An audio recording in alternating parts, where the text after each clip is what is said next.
अस्सलामुअलैकुम दोस्तों और साथी, उम्मीद है आप लोग खैरियत से होंगे।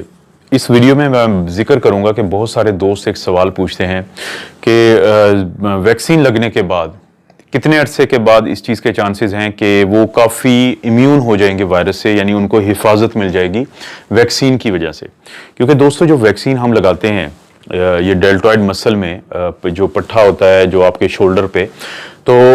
ये जब वहाँ पे इंजेक्ट की जाती है, तो चाहे वो मैसेंजर आरएनए की वैक्सीन हो या कोई और भी हो, एडिनो वायरस वगैरह की, तो आपका जो इम्यून सिस्टम होता है फिर उसकी जो पोर्शन होता है हमने जो वायरस का डाला होता है या वायरस का जो पोर्शन बनाता है हमारे जो सेल्स होते हैं इम्यून सिस्टम के, क्योंकि अगर फर्ज करते हैं कि हम फाइजर और मॉडर्ना की बात करें तो उसके अंदर होगा मैसेंजर आरएनए जो चला जाएगा हमारे सेल्स के अंदर, और हमारा जो साइटोप्लाज्म में होता है राइबोसोम, तो वो फिर वहां से बनाएगा स्पाइक प्रोटीन, जिसको ये जो इम्यून सेल्स होते हैं ये अपने ऊपर पेश कर देते हैं ताकि हमारा जो मुदाफ़ियती निज़ाम है सारा वो पहचान ले कि कोई फॉरेन बॉडी है तो उसके खिलाफ फिर वो एंटीबॉडीज़ बनाते हैं। लेकिन फ़र्ज़ करें कि अगर वो एडिनो वायरस है, यानी कोई और कंपनी है, कि जैसे मिसाल देते हैं कि कैनसाइनो है जो पाकिस्तान में बना रही है, एस्ट्राजेनेका है, तो इन्होंने इस्तेमाल किया है एक एडिनो वायरस जो फ्लू करता है, तो उसके अंदर डाला है जेनेटिक मटेरियल वायरस का, यानी उसको डीएनए में चेंज करके फिर यहाँ पे लगाया जाएगा, वो हमारे जिस्म में जाके तो हमारे जो इम्यून सेल्स हैं और बाकी सेल्स भी, लेकिन मैं अभी इम्यून सेल्स की बात कर रहा हूँ, तो उनके अंदर जाएगा, वहां पे हमारा जो न्यूक्लियस है उसके अंदर चला जाएगा, लेकिन हमारे डीएनए में नहीं जाएगा, बल्कि न्यूक्लियस के अंदर वो डीएनए जो एडिनो वायरस का है जिसके अंदर डाला गया है कोरोना वायरस का पोर्शन उसके जेनेटिक मटेरियल का, तो उसको पहले आरएनए में कन्वर्ट करेगा, आरएनए मैसेंजर आरएनए बनेगा, वो आ जाएगा न्यूक्लियस से बाहर, और न्यूक्लियस से बाहर फिर वही स्टोरी है कि राइबोसोम्स उसको डिकोड करेंगे, उसको ट्रांसलेट करेंगे, उससे अमाइनो एसिड्स बनेंगे, पॉलीपेप्टाइड बनेगा, प्रोटीन बनेगी, वो प्रोटीन कौन सी होगी, वो होगी स्पाइक प्रोटीन, जिसको वो जो सेल्स हैं वो पेश कर देंगे अपनी सतह पे, जिससे हमारा इम्यून सिस्टम उसको पहचान के उसके खिलाफ एंटीबॉडीज बनाएगा, टी सेल्स एक्टिवेट हो जाएंगे, मेमोरी सेल्स बन जाएंगे, याददाश्त डेवलप हो जाएगी। स्पाइक प्रोटीन को जिसने होल्ड किया था सेल्स को वो तो मारा जाएगा, लेकिन वो जो इम्यूनिटी है वो डेवलप हो जाएगी। तो दोस्तों का ये सवाल होता है कि ये इम्यूनिटी कब डेवलप होगी वैक्सीन लगने के बाद।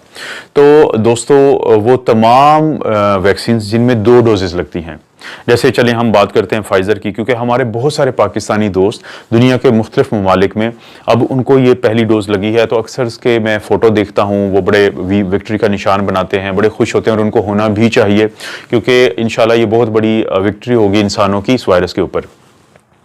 तो जैसे अमेरिका में फाइजर की वैक्सीन लग रही है, बरतानिया में लग रही है, सऊदीया में लग रही है, दुबई में लग रही है, और भी बहुत सारे, कनाडा में लग रही है, और हर जगहों पे पाकिस्तानी हैं, उर्दू बोलने वाले हैं, उर्दू समझने वाले हैं। तो उनके इस सवाल का जवाब ये है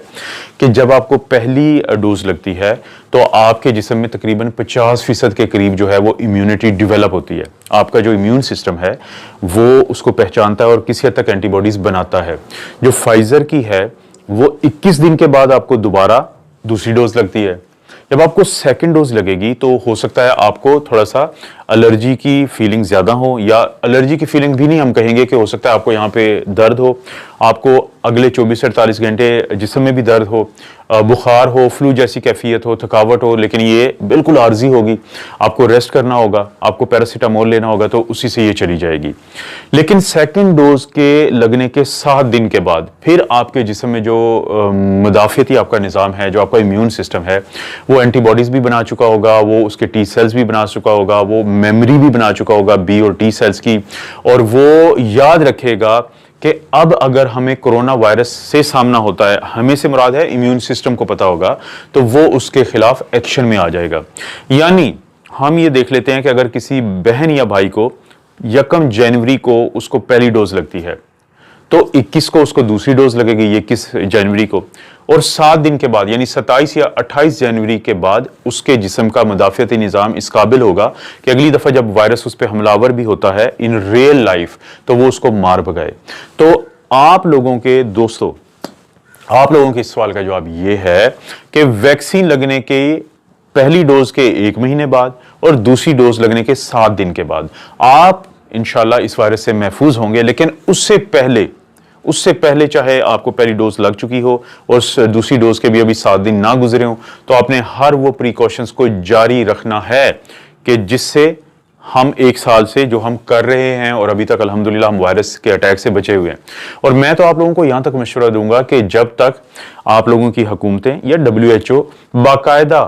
ऑफिशियली ये ऐलान ना कर दें कि ये पैंडेमिक ख़त्म हो चुकी है, तो उस वक्त तक हमें मुहतात रहना है। क्योंकि आखिर में मैं सिर्फ एक हवाला दूंगा एक फ्रांसीसी थिंकर का,